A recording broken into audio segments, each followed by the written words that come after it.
It has been so long since I've been in front of a camera that I am feeling Amish.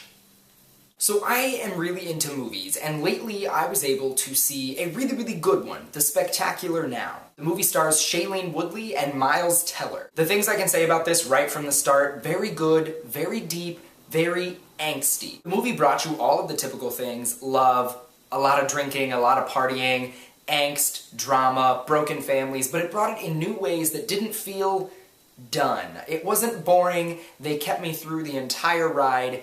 It was a movie I would see again. The main characters have quite possibly two of the greatest names I have ever heard of in a movie: Amy Finnecky and Sutter Keeley, and they just let them roll off their tongue as if everyday people have these types of names.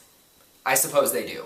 An interesting part of it all was that there was very toned-down makeup, possibly even little to no makeup, a very natural feel, natural beauty coming from the characters, and I'm not saying that in a cliche kind of way. It was nice to see them see each other as attractive or as cute without making them look so perfect. They might even have put extra freckles on Shailene Woodley instead of covering up freckles with makeup, because she looked quite different from her days on Secret Life of the American Teenager. And thank God her talent, or maybe just her agent, got her out of that, because she has since worked with George Clooney in The Descendants, Oscar-nominated, gone on to do movies like this, great movies that really showcase her talent, and it's quite obvious now, looking back, that ABC Family was really boxing her in with that role. A few times I was questioning their acting choices, but then I realized, no, it's just so natural. Everything. The chemistry, the charisma, the vibe that the two were feeling off of each other felt so effortless that I was smiling the entire time. It was like falling in love with them as they were falling in love with each other. And it's a great thing that they do have that chemistry, because the two actors are also starring opposite each other in Divergent, which is poised to be the next new young adult trilogy to blow your mind. Watch out, Hunger Games. This movie definitely brought all the feels. Like I said, it was great to watch, it kept me smiling throughout the entire time, but I knew something was too good to be true. Always ominous sort of notes, parent-child drama, estranged parent-child drama. You just knew that something had to break.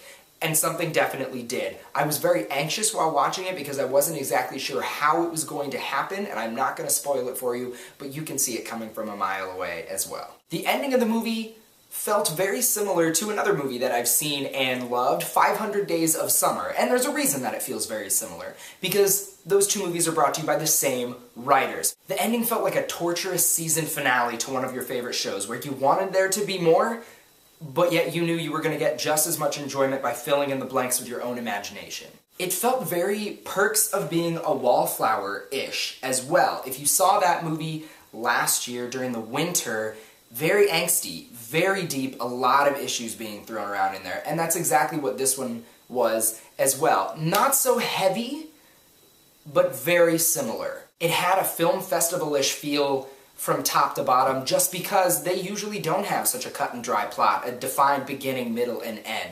You sort of get heavy with the emotion and kind of just follow a winding pattern, more of a character study rather than a specific ABC type of plot structure. It was huge at Sundance, and I had to go to a small art theater to even see it, so I'm hoping it gets broader exposure as people really start to recognize how great and powerful of a movie it is. Some critics are even calling it the next great teen film, which I think it more accurately depicts teenagers, and that's probably a correct sentiment to have, but I don't think it's going to be as iconic as it probably should be, like The Breakfast Club that I'm looking at poster-wise on my wall right now.